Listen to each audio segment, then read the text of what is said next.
Be di hwn? Gigi!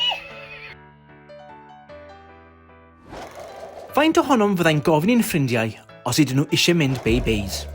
Gwneud wynebau doniol, neu ddefnyddio llais llafyrganu mewn sgwrs. Nana? Ti eisiau nana? Bowow!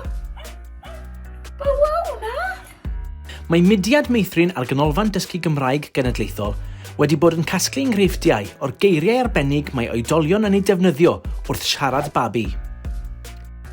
Parent-tees yw'r enw ffurfiol ar y math yma siarad, ac mae'n bethodoleg iaith sydd yn bodoli ac yn cael ei gydnabod ar draws y byd. Mae'r stimiau, y tempo a'r osledd llais arbennig yn helpu i gadw sylw'r plentyn bach yn y sgwrs.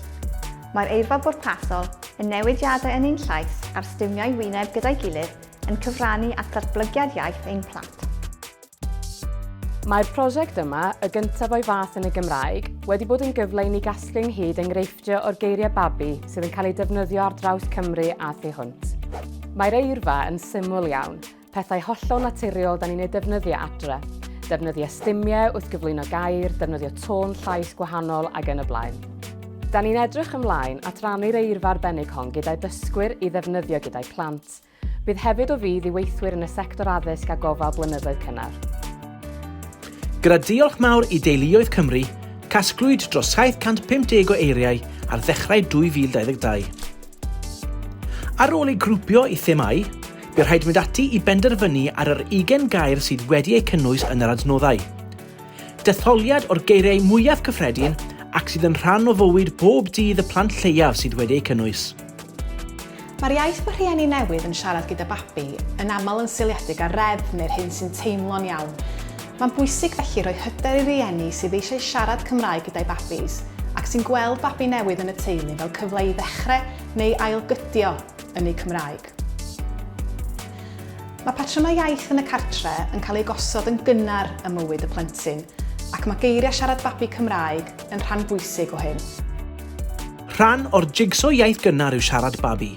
Mae'r sgwrsio cynnar hwn yn chwarae rhan bwysig yn atblygiad iaith y plentyn.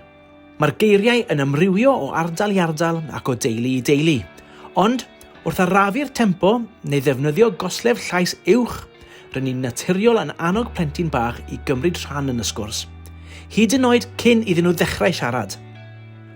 Does na'm ffordd cywir i siarad efo babis gan fod clywed iaith o bob math yn bwysig i ddatblygiad iaith y plant.